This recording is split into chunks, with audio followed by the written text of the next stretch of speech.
You never know what you encounter, so on my bag at all times is a first aid kit. Call it individual first aid kit, IFAK. Today we're going to see what my IFAK is all about. Okay, so the fact that I am a big believer in medical equipment, I'm sure that is clear for those of you who follow my channel. I mean, I have reviewed the little pocket sort of boo-boo kit that I carry with me to borrow Such 00's term. I always carry that in my coat pocket. I have done a review of the bigger medical pouch that I always have in my house. But I also always carry this thing on my backpack, and that backpack goes wherever I go outside. It's fairly big. It's more than a boo-boo kit, and I want to go through it today. This is a Maxpedition. I believe it's called individual first aid pouch. Maxpedition makes great stuff. I've never used a Maxpedition product that disappointed me, and this thing is great too. It has PALS webbing, so you can attach it to PALS MOLLE webbing with these Maxpedition tack ties, which is what I use to put it on my bag. That's the downside. This is not easy to get off. So in an emergency, if you want to remove your kit, expect that to take about a minute. Now, if I would really be in a pinch, then I would cut it off. But considering I'm not and I have the time, that is the one thing I would say that is not so great about this kit.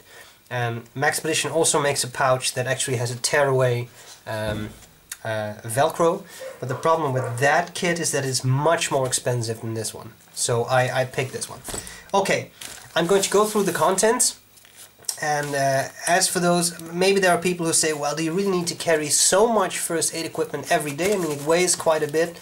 Well, yeah, I think it weighs about 1 kilogram, which is not even that bad. And for me, this is comfort. I have seen so many accidents happen. I have seen people fall down stairs in stations. I have seen many bicyclists fall over. I want to carry this. And I think it's a smart idea to carry something like this. Okay, so let's start with this first, the front pocket. It's mesh, and the problem with mesh is, if you walk through the rain, this is not waterproof. Stuff in there will get wet, so that's why I always carry that in a Ziploc bag. In here are a couple of things, so let's go through them. Ziploc will keep everything nice and waterproof, right? I have in here a simple pair of tweezers. They're pretty good. They're plastic. Problem with plastic, you can't heat it up to disinfect it. So if you want to disinfect this, you have to put it in alcohol. You can't. I'm not even sure what would happen if you boil this. There's a probability it would melt. But as tweezers go, it's not bad. It gives you a good grip. And it does work. Here I have a small pair of scissors. I mean, these are pretty ridiculous pairs of scissors, pretty small, but they cut quite well. They do have rounded off ends, so if necessary you could cut through someone's clothes, but ideally you would use those EMT shears that have a little bowl welded to the end so that you don't cut someone's skin accidentally. But in a pinch, I'll take it. It would probably be good to add one of those EMT shears to the kit, but cost, money, etc. Here I have Band-Aids. These are just plaster strips cut to size. Be good. These are pretty strong, and they are in a separate Ziploc bag. So even if there's a leak in this one, they're covered in this, and they're in the front pocket of the pouch, because clearly a Band-Aid is one of the most common things you will need from your first aid kit. Okay, so I can just access that without having to take it off my bag or even open it. I can just take out Band-Aids if I want them very quickly. Alright, I love the little handle. That's really cool. You can just pick up this kit and take it with you. Interesting thing is that when you do so, the Maxpedition label is upside down, but I mean, I don't really care about that. And this stuff should be fairly water resistant. As you can see, the water just beads off. clearly you have this stuff would actually absorb some water because it's webbing and it will go through the mesh, but the material itself is pretty water repellent. I always say water repellent, it's not really waterproof. Nothing is waterproof when it's cloth, but it's water pretty much beads off. Zippers, clearly that's textile as well.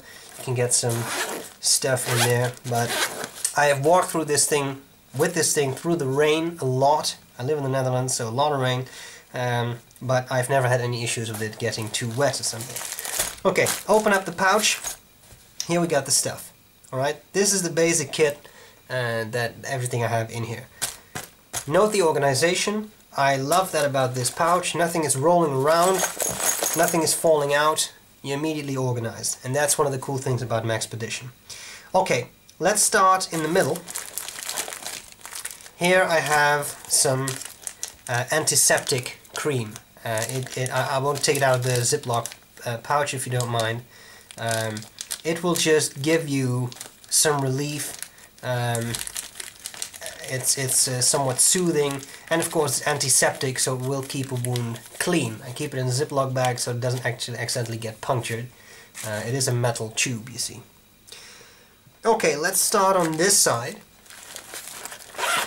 This is reinforced plastic. This will not tear easily. I'm sure you can cut it, but it is really strong.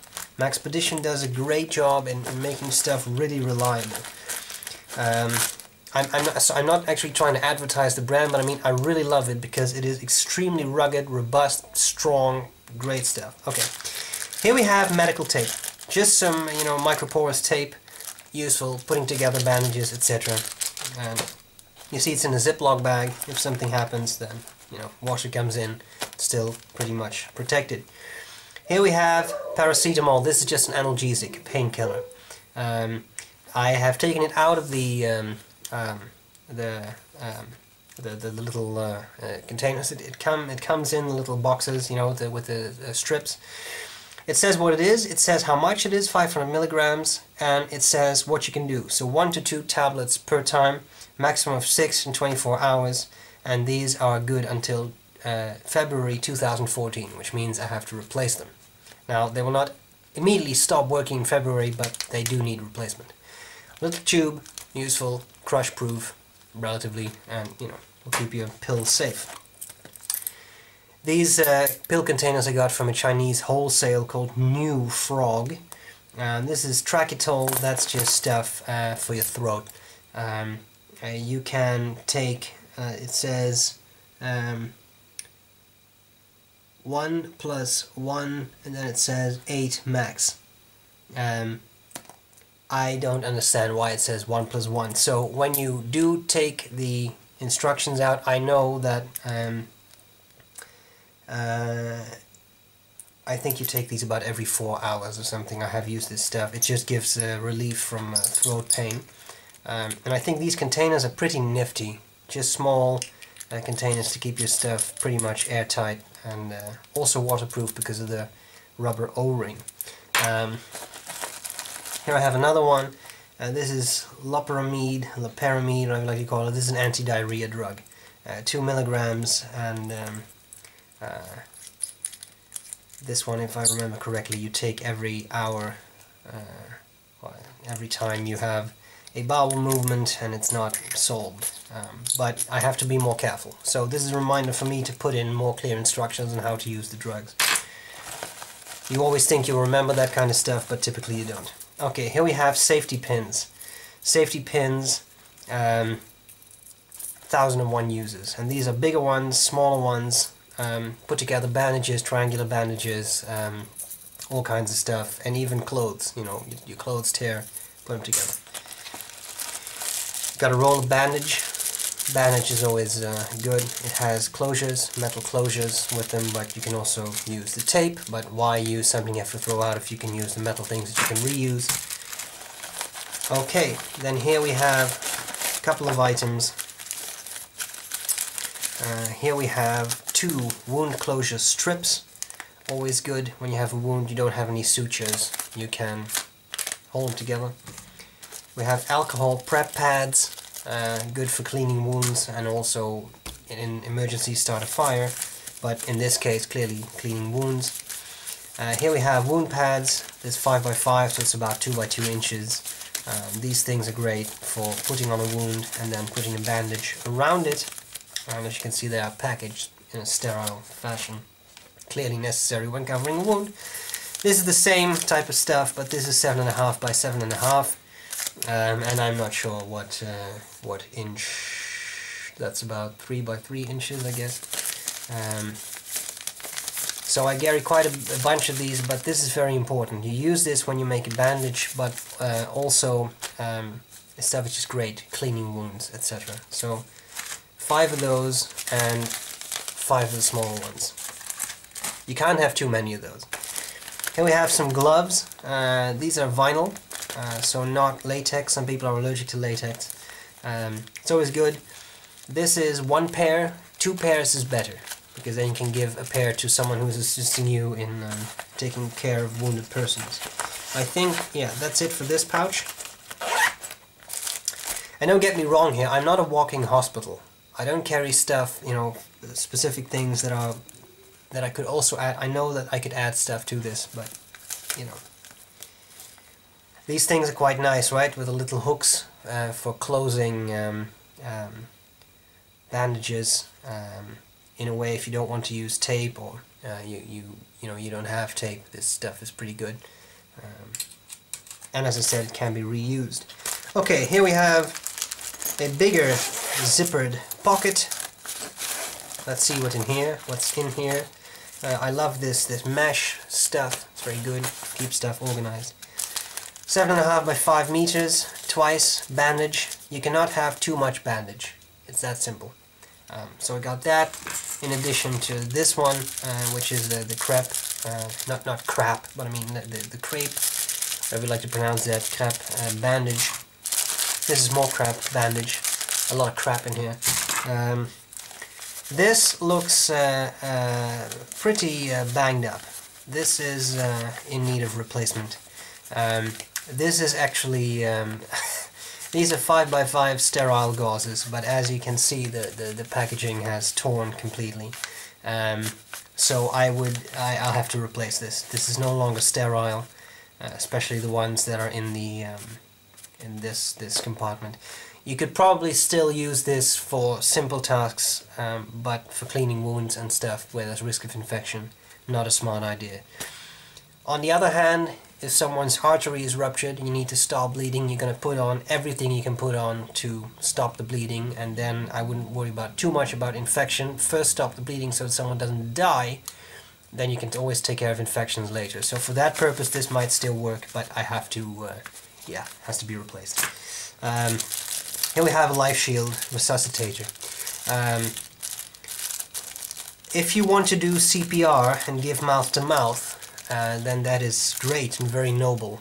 You have to be aware of the fact that quite often it does nothing, but at least you will have tried. And especially in the first minutes, if you arrive at the scene, you see someone fall to the ground, and you understand it's maybe cardiac arrest, circulatory stuff, you have cleared someone's mouth, you can do this, and in the first minutes you can actually make a difference. The only problem is, if someone really has cardiac arrest, and you are doing your, well, I would personally do it like this, you give them the compressions, and you do mouth to mouth, be aware of the fact that it is very likely that they're going to vomit. And if you're doing mouth to mouth at the very moment when they decide to have that, let's say, antiperistaltic reflex, then that vomit is going to go straight into your mouth and throat, which is not too appealing, and for that case you can use this, which is a sort of one-way screen you put over someone's face and you breathe through it. Your air goes in, but their vomit doesn't come out. So it's not that expensive, but unless you really enjoy vomit, it's a good thing to carry. Alright, here we have a triangular bandage, 1001 uses.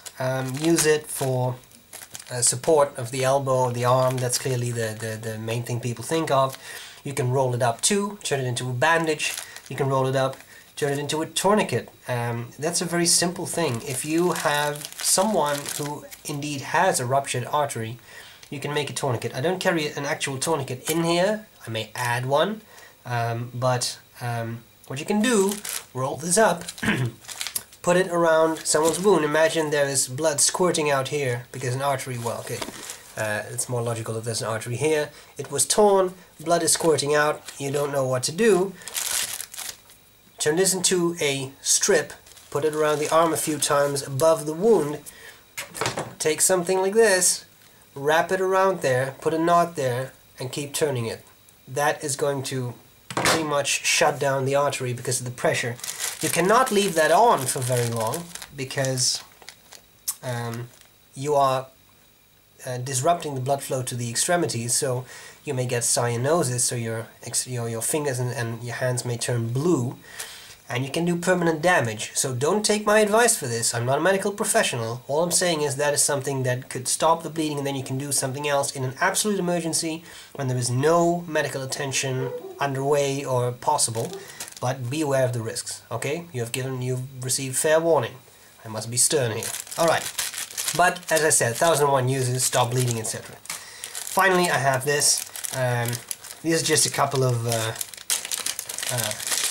comfort items. Hygienic cleansing wipes. This is another type of thing you cannot have too much of. They are alcohol-free. Just clean wounds, clean spots that you think are in need of disinfection.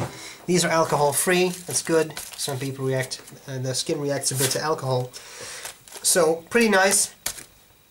And that's my kit. You could call this my IFAK, I suppose, individual first aid kit, because it's in my bag. It's geared towards me. This kit will not allow you to do a heart bypass with household materials. It will not allow you to do a magical, tracheotomy with just a straw or something. Clearly, much should be left to medical professionals, right? But if you have a cut, you're not going to call 911. You just take a Band-Aid from your kit, you put it on. If someone has a somewhat deeper cut, you can put a bandage around it. You can do those things yourself. So what I'm saying is, I like to carry some stuff to allow me to be prepared in that manner, to take care of wounds that I sustain, that my loved ones sustain, or random strangers on the street. If I can help, I will help. And I think if everyone would do that, this would be a somewhat nicer place, So that's why I carry this stuff. I don't think there's going to be a zombie apocalypse. I don't think we're going to need this because suddenly the sky is going to fall. But, if something happens, I can intervene. I hope this was useful, and I'll see you later. Bye-bye.